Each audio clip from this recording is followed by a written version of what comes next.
সম্মানিত উপস্থিতি, নারী বাড়িতে থাকবে কথাই ঠিক, বাইরে যাবে কেন?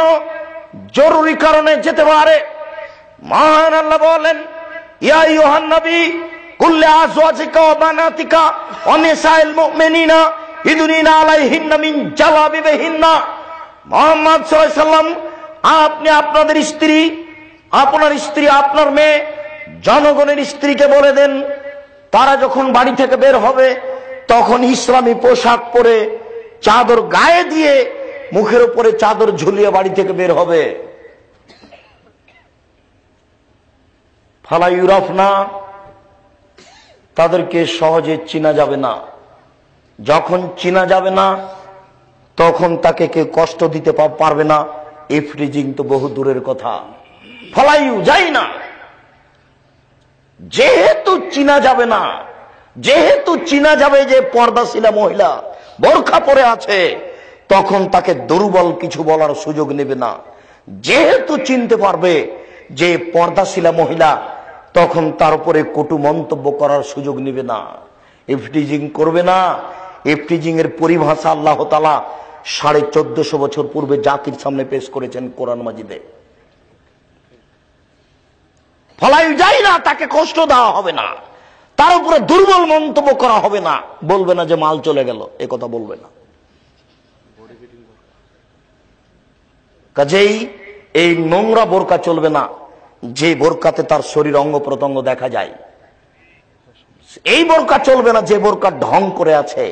একে তাহলে আরো উল্টা ভাষা বলবে যে ডবল মাল, একে ঘৃণা করবে, ওকে জগতে নিন্দা করবে। জানোস, শোনেন, আল্লাহর একটা বিধান আছে, আল্লাহর বিধানকে মূল্যায়ন করলে আর কোনো সমস্যা হবে না। এটাই হলো মর্যাদা।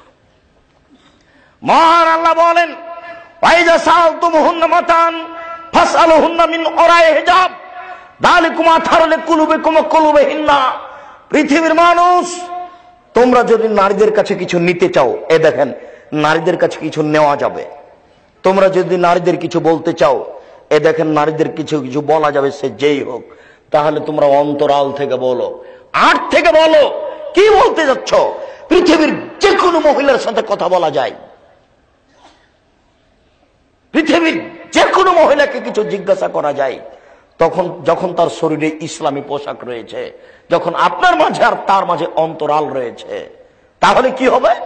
এটা হবে তোমার অন্তরকে পবিত্রতার কারণ। তুমি তো তাকে দেখতে পাচ্ছ না, তুমি তো মন্তব্য করতে পারবে না। আমি তো আপনাকে বলেছি যে একটা পায়জামা, একটা মহিলার সালোয়ার পায়জামা যদি খুব চেওড়া এরকম লম্বা বড় হয় আর আপনার মাঠে শুকাতে দেওয়া থাকে, তাহলে দেখে আপনি বলতে পারবেন, বাপরে মহিলাটা কত মোটা গো। মন্তব্য হয়ে যাবে, ও নারী, এমনিতেই হবে। তাই আল্লাহ বলছেন, অন্তরাল থেকে জিজ্ঞাসা করো।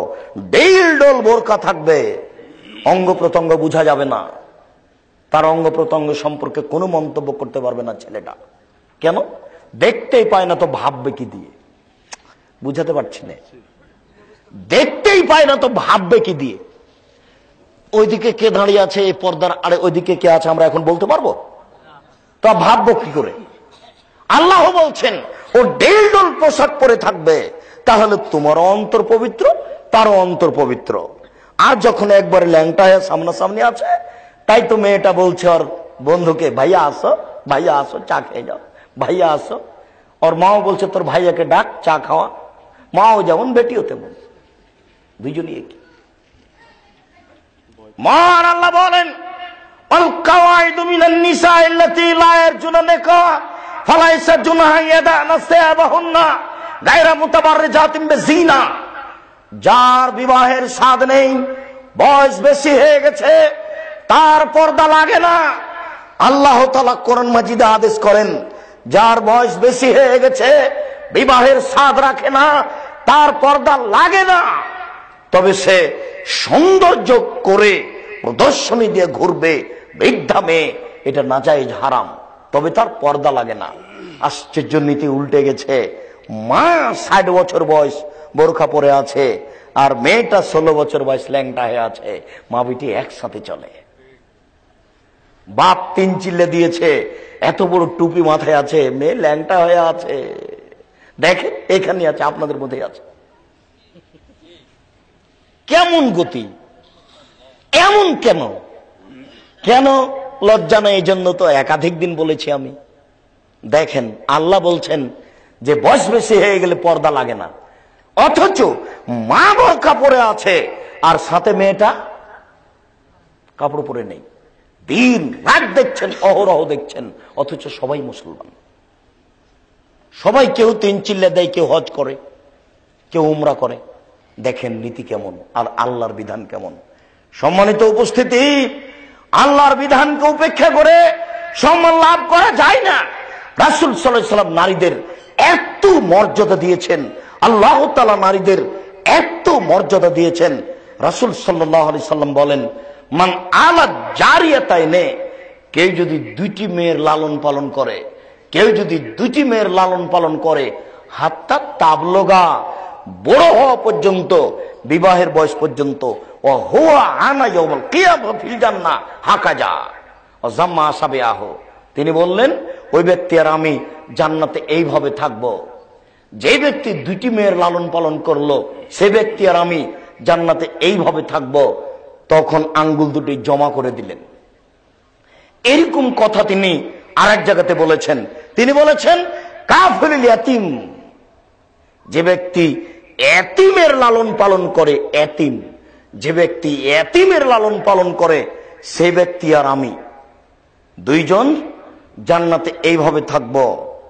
সুমাশারা বিসাবাব ওয়াল উস্তা, এই তর্জনের মধ্যমা এই 2টি আঙ্গুল দিয়ে ইশারা করে দেখালেন, তবে 2টার মধ্যে একটু ফাঁকা রেখেছিলেন।